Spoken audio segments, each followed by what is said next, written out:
¿saben por qué se le llama lawfare a lo que vivimos hace por lo menos 10 años? Lawfare es un neologismo que mezcla law, que es ley, es un neologismo en inglés, y warfare, que es guerra.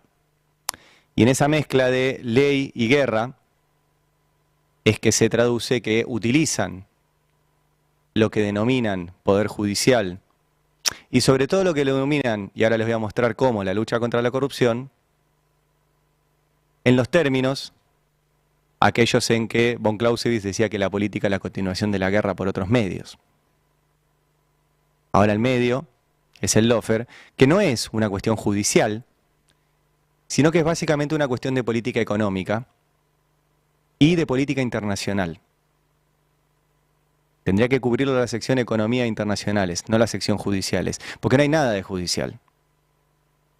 Porque lo que se resuelve en los expedientes no tiene que ver con lo que dice el Código Penal, no tiene que ver con lo que dice la Constitución, no tiene que ver con lo que dice la ley. Simplemente el Código Penal lo ponen para tener un poquito más arriba el monitor, y con ese monitor leer lo que dicen los diarios, que es lo que finalmente escriben en las sentencias. A los periodistas nos tratan siempre de que creemos mucho en las teorías conspirativas. Los que dicen eso, en general, son los que no leen, los que no estudian, y los que no se meten en profundidad en los temas. Nos dicen que es una teoría conspirativa cuando decimos que la persecución a los líderes latinoamericanos fue diseñada por los Estados Unidos.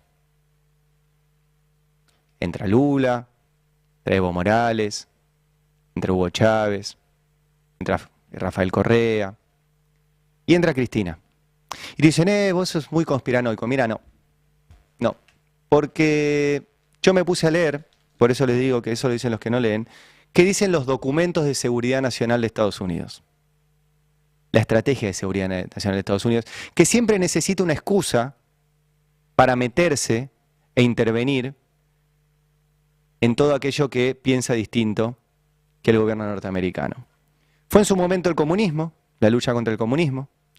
Fue después en su momento la lucha contra las drogas, lo reconocieron, esa era la forma de meterse en las casas de los hippies y de los negros. Y últimamente cambiaron eso que fue primero contra el comunismo, después contra las drogas, contra la corrupción. Y eso está escrito, y se los muestro. La estrategia de seguridad nacional del 2022 de Biden decía que tienen la lucha contra la corrupción como el núcleo de interés de seguridad nacional. La estrategia para combatir la corrupción reconoce la amenaza única que significa la corrupción para la seguridad nacional. Estados Unidos va a elevar y expandir la escala de sus compromisos diplomáticos y su asistencia exterior, incluso capacitando gobiernos socios para combatir la corrupción, en cooperación con las fuerzas del orden de Estados Unidos. Haciendo todo esto en coordinación con nuestros aliados y socios, vamos a restablecer las reglas de juego justas, mientras a la vez sostenemos nuestras ventajas económicas y tecnológicas, y damos forma a un futuro definido por la competencia justa. Porque cuando los trabajadores y las compañías americanas compiten en igualdad de condiciones, ellos ganan. Se trata de hacer negocios. Y abajo dice también, los proteja frente a interferencias y coerciones externas, incluyendo las de China, Rusia o Irán. Esta es la estrategia de seguridad nacional que está publicada en la web de la Casa Blanca de 2022. La de 2017, administración Trump, decía, utilizando nuestras herramientas económicas y diplomáticas, Estados Unidos continuarán, lean esto, apuntando contra funcionarios extranjeros corruptos para combatir la corrupción y que las compañías de Estados Unidos puedan competir en un clima de negocios transparente. Y hay más, La USAID, que es otra de las oficinas que usan para intervenir en países. La corrupción subvierte los mercados abiertos e impide la capacidad de las compañías estadounidenses a competir. Nos enfrentaremos a la corrupción en el extranjero, no en su país, en el extranjero, porque eso genera desventajas a las empresas estadounidenses. Y sigue, y hay más. ¿Sí? La doctrina de seguridad nacional de 2010, esto es Obama, y dice, vamos a promover el reconocimiento de la corrupción generalizada, es una violación a los derechos humanos básicos, vamos a institucionalizar prácticas transparentes para que se controle a los funcionarios que no roben. Esto lo escriben en las estrategias de seguridad nacional. Primer punto, la lucha contra la corrupción. Ahora vamos a lo que pasa mañana, que es la cuestión de la corrupción en la obra pública. Bueno, para arrancar, porque ahora les voy a mostrar cómo armaron esta causa, les quiero contar simplemente que la obra pública durante el gobierno de Cristina no la monopolizó Lázaro Báez. Pero ¿a quién investigan? Este es el ranking de quienes se beneficiaron con la obra pública durante el gobierno de Cristina, 2003-2005. Fíjense quién fue el primero. Pablo Roca. Casi el 5% de la obra pública se llevó. El segundo es Electroingeniería. Terminaron presos durante el gobierno de Macri porque les querían sacar la obra pública. El tercero es Ángelo Calcaterra, el primo de Macri. Y el cuarto es Eduardo Urnequian, el dueño de este gobierno, junto con Pablo Roca. ¿Se investigó a los que se llevaron los primeros puestos en obra pública? No. ¿A quién se investigó? Y vamos al ranking. ¿A quién se investigó? Al que estaba en el puesto 38, con el 0,30. ¿Por qué digo esto? Porque toda esta causa que mañana va a tener una condena, arranca cuando llega Mauricio Macri al gobierno y pone a Javier Iguacel como director nacional de Vialidad. Y Javier Iguacel dice, vamos a hacer una auditoría de toda la obra pública, de Pablo Roca, de Calcaterra, de Urnequian, no. Solo de Santa Cruz, solo de Lázaro Báez y solo de esas obras, porque vamos a apuntar ahí. Y así, y ahora quiero que les empiecen a ver la cara a todos los que armaron esta farsa, así se lo contaba a Joaquín Morales Solá. Este es Javier Iguacel. Digo, a ver, usted que vio la causa, ¿Cristina es culpable? Buenas noches, sin duda. La firmé yo, o sea, la hice, la denuncia. No, la denuncia es suya, sí, sí. La hice yo, dice Javier Iguacel. Efectivamente la hizo. Porque no había nada ahí. Las obras estaban, no había sobreprecio. Ahora les voy a mostrar lo que pasó en el expediente. Pero quiero mostrarles a los personajes, que les conozcan la cara, sepan quién son. ¿A quién le dieron esta causa? No a Bonadío, sino a este señor, que es Julián Ercolini. Julián Ercolini, entre otras cosas, fue el juez que sobreseció a Mañeto, Ernestina en la causa Papel Prensa.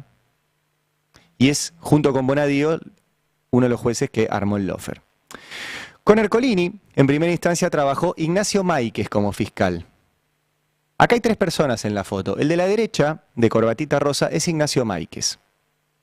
El de camisa azul es Juan Bautista Máiquez, es su hermano.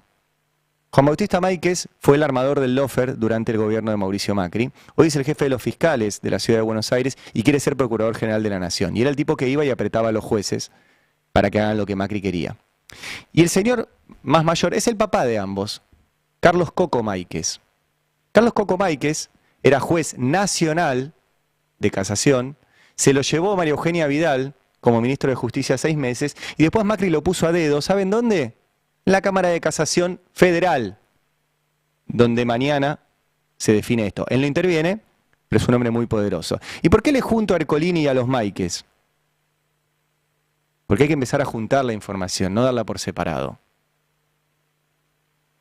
Porque dos de los que están en esa mesa, Carlos Coco Máiquez y Juan Bautista Máiquez, fueron, y les muestro la planilla, porque todo esto está documentado.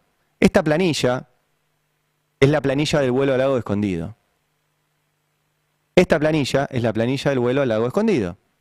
¿Y quiénes fueron, si hacen zoom? Julián Ercolini, el juez que armó todo esto, Juan Máiquez y Carlos Máiquez. Ahí los tienen. Carlos Máiquez, Juan Máiquez, Julián Ercolini. Que compartían ese viaje mientras diseñaban la persecución a Cristina. Tienen que conocer a los personajes.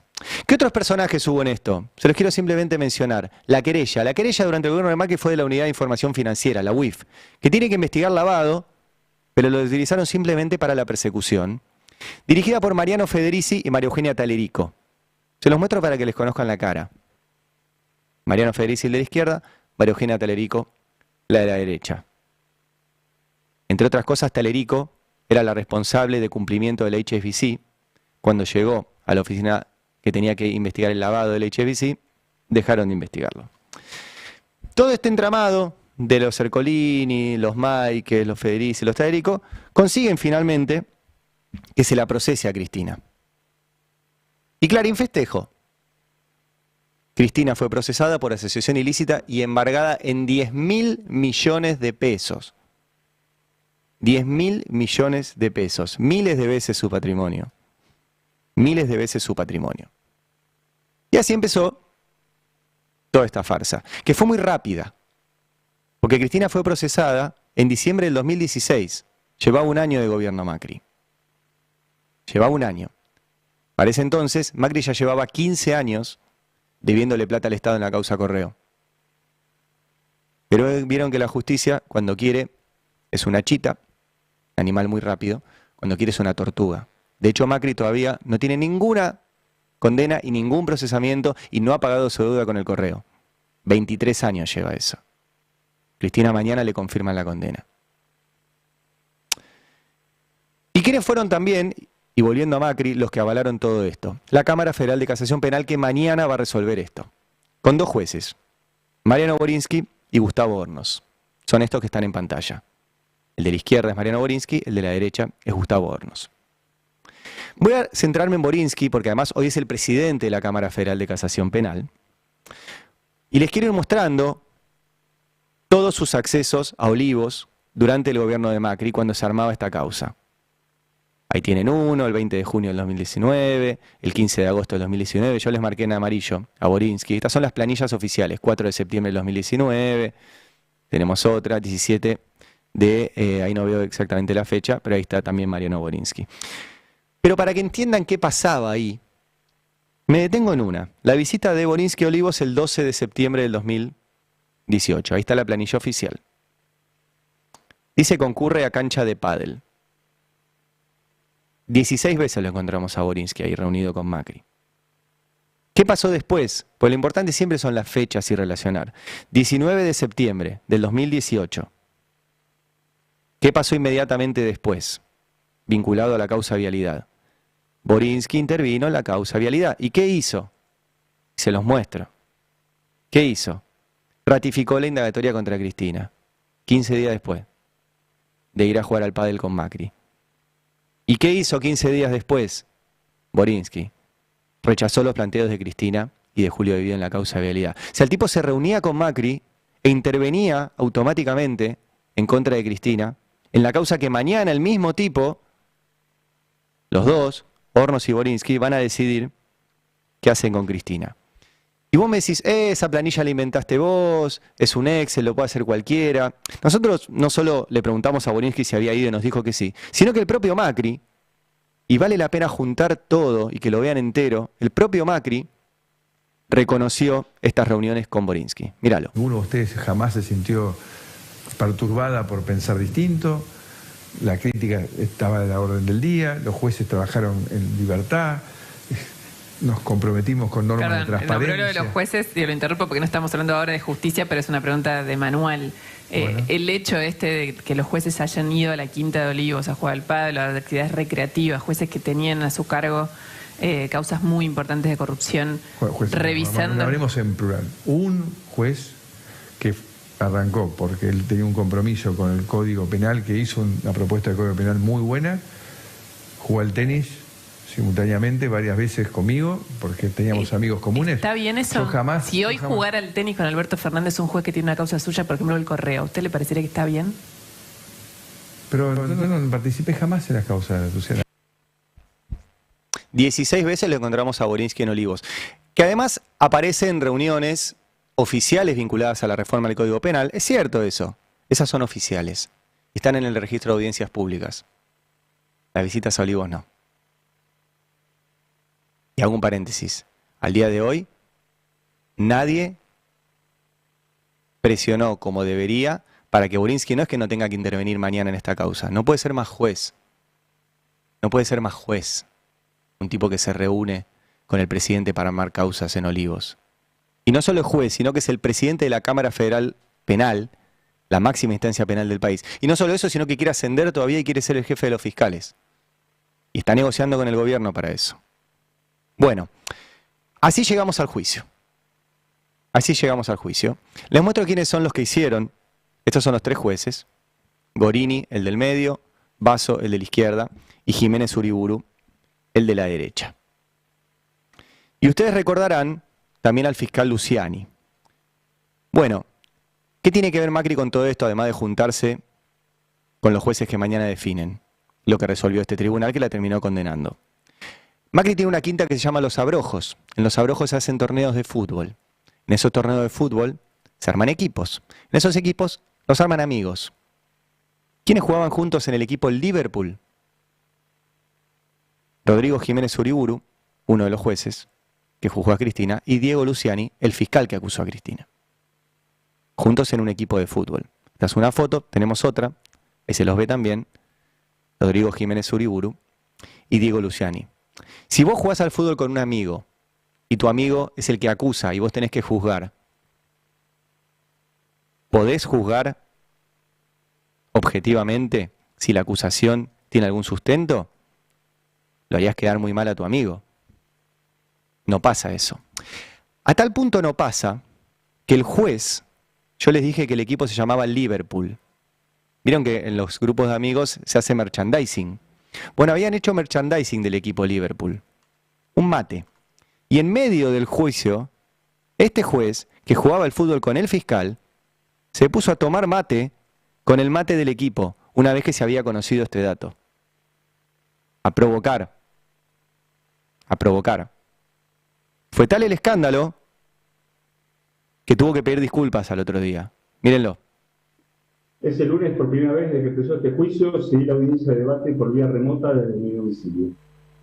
Y tal como ocurre con las audiencias, las que sigo en dichas circunstancias, y siempre que no me toque presidir, le acompaño de alguna infusión que por lo general es la yerba mate. Y llevaba por general con el mismo mate, el mismo que he usado en audiencias anteriores en otros juicios orales. Esa mañana estaba realmente concentrado en dos cosas: llevar mis hijos al colegio y luego concentrarme en el Zoom para continuar escuchando los alegatos de la Fiscalía. No estuve evidentemente atento a cuestiones superfluas ni reparé en el origen del mate. Así fue que cuando en un momento de la audiencia una persona del tribunal me hace notar esta situación a partir de una foto posteada en una red social, inmediatamente dejé el mate de lado. Es todo. Jamás he tenido una actitud provocadora por las partes, abogados o el público presente, ni en este juicio ni en ningún otro en el que haya participado como juez o antiguamente como secretario. Se me podrá atribuir una desatención en un detalle menor, pero lo cierto es que mi foco estaba en otro lado. Jamás se me ocurriría tomar mate para provocar. Entiendo que después cada uno puede interpretarlo de la manera que más le convenga. Claro, el tema es que no es un detalle menor o algo superfluo. Es que esos días habíamos conocido esa foto que les mostré recién, que el juez juega al fútbol con el fiscal y son amigos. No pueden hacer un juicio juntos. No se puede eso. Pero había dos fiscales. Uno era el fiscal Diego Luciani, al cual ahora les voy a volver a mostrar y escuchar, y otro era el fiscal Sergio Mola. Ahí los tienen a los dos. Luciani es el de la derecha, el de ojos claros. Sergio Mola es el de la izquierda. Mola, entre otras cosas, entraba a la Agencia Federal de Inteligencia durante el gobierno de Macri. Todavía no explicaron a qué. Pero no tiene que ir el fiscal a la Agencia Federal de Inteligencia. Sigo. Como todo esto se construye y sería imposible sin el sistema de medios, porque el lawfare tiene varias patas.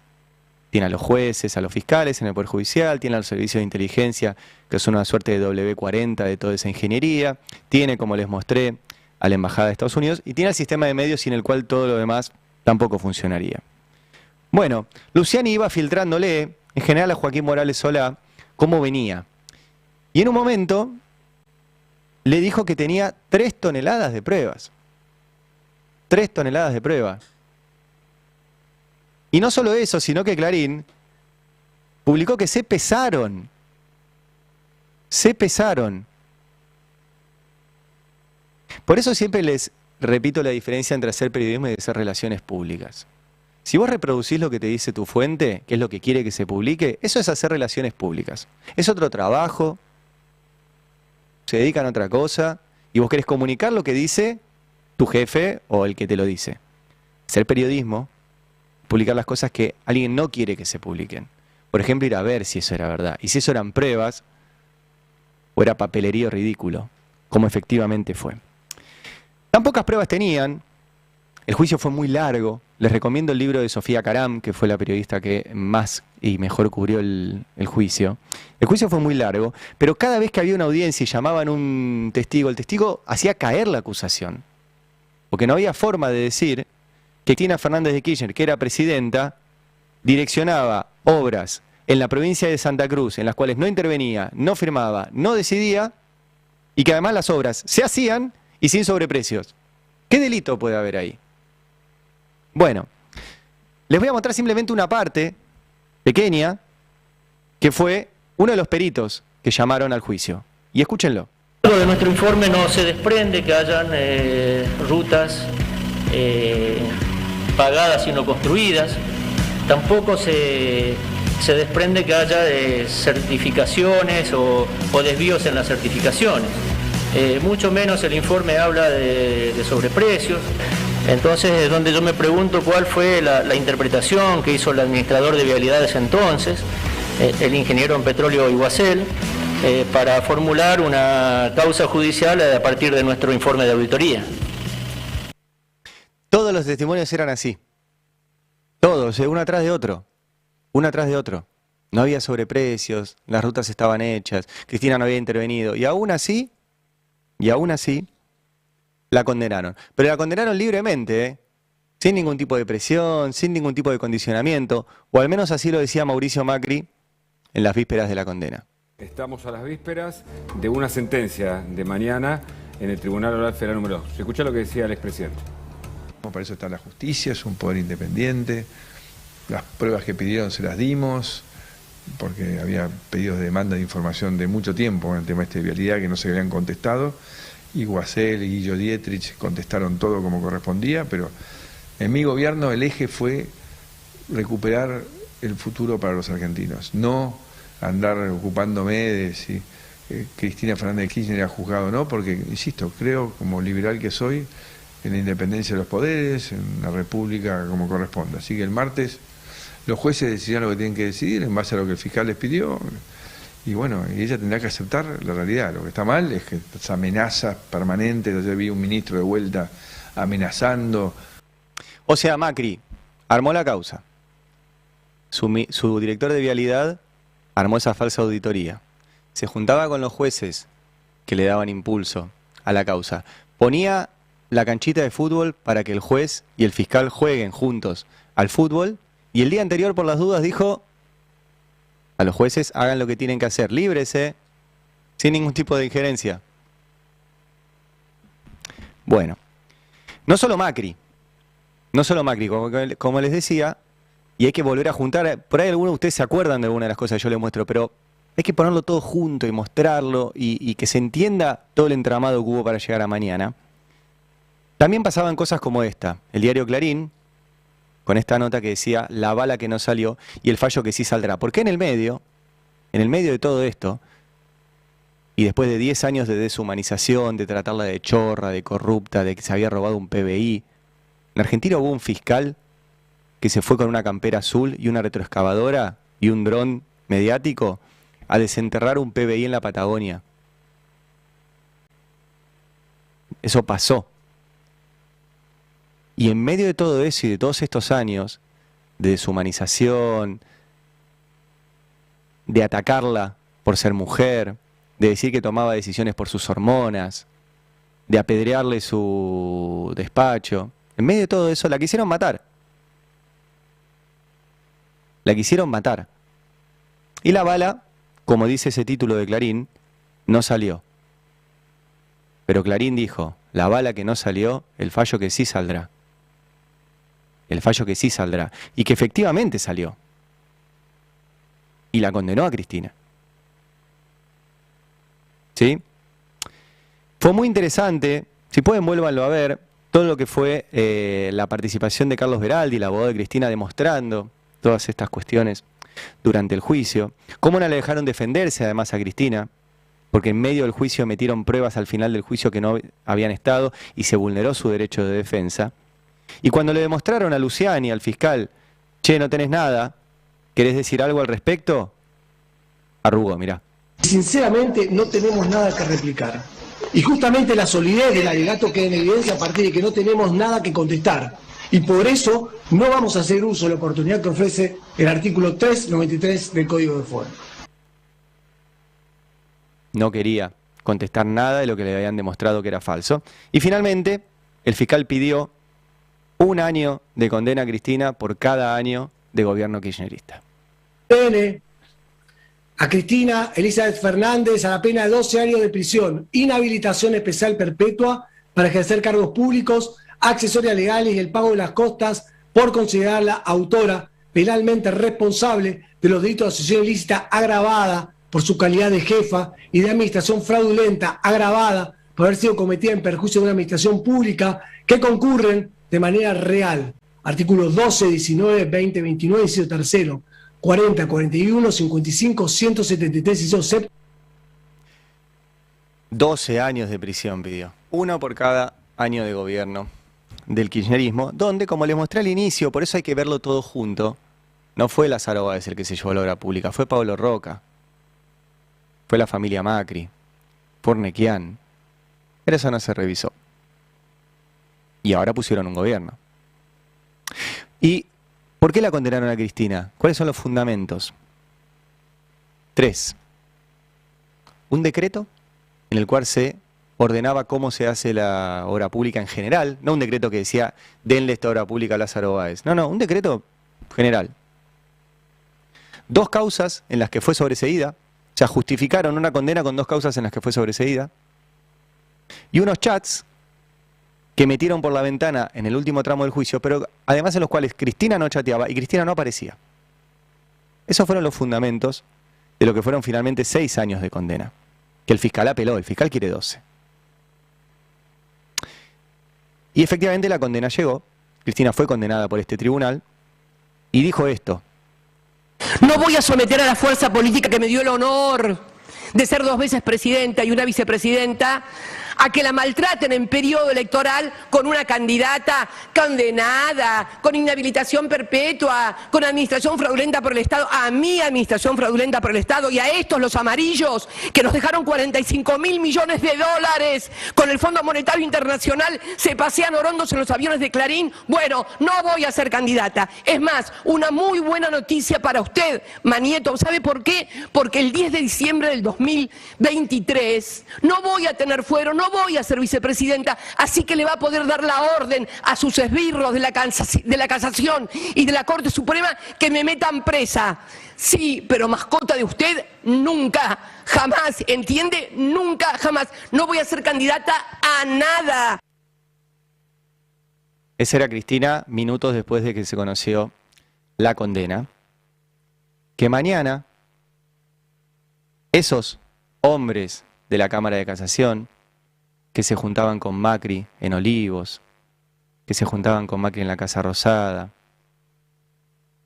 que intervenían después de esas reuniones en esta causa armada por el gobierno de Macri, sostenida por la doctrina de seguridad nacional de Estados Unidos, que pone a la lucha contra la corrupción como la forma de intervenir en los países, diseñada y ejecutada por Javier Iguacel, que armó una auditoría trucha, que los peritos le desmintieron durante el juicio y que aún así esos jueces que jugaban al fútbol con los fiscales en la quinta de Macri resolvieron condenarla. Y mañana, de vuelta, van a continuar con esta farsa. Farsa que tuvo siempre cruces, porque siempre las cronologías son importantes. Todas las causas del lawfare se utilizaron para tapar cosas. Se utilizaron para tapar el acuerdo con los fondos buitre, se utilizaron para tapar la deuda con el FMI. Tuvo también una utilización instrumental y una utilización también electoral. Los jueces iban decidiendo de acuerdo al calendario electoral y no de acuerdo a lo que pasaba en el expediente. Y mañana tenemos otro capítulo de eso, por eso yo quería hacerla hoy, para que mañana le presten atención. Porque por un lado, Cristina es inocente. Inocente. De lo único que es culpable es del proyecto económico político que llevó adelante, y el lawfare fue contra eso. Fue contra esa idea de que podemos tener un país industrialista, con mercado interno, más justo, con consumo, con educación, con ciencia, con salud, con energía. Por eso se la condena mañana. Y además se la condena para que nunca nadie más se anime. Se la condena para meter miedo a que ningún ministro, secretario, subsecretario, director nacional, funcionario, diputado, que nadie se anime porque terminase en cana. Por eso es la condena. Para meter miedo. Y depende también de toda la sociedad y de toda la dirigencia política que no avance ese miedo. Que no avance ese miedo. Mañana, ya lo anunciaron por todos lados, van a confirmar esta condena. Le resta una apelación a la Corte Suprema. 2 jueces de la Corte Suprema, Macri los puso a dedo. Después hicieron el proceso legal. El tercero, los 2 fueron Rosati y Rosengren. El tercero, Ricardo Lorenzetti, fue el que avaló todo esto cuando era presidente de la Corte. A esa Corte va después esto. Bueno, espero que haya servido. Creo que vale la pena juntar todos los materiales, mostrarlo todo junto, hacer la cronología, que conozcan a los personajes y que se sepa cómo se armó y tengamos esta crónica de una condena anunciada. Explicar los hechos y su importancia. Ari Lijalad. Habrá consecuencias.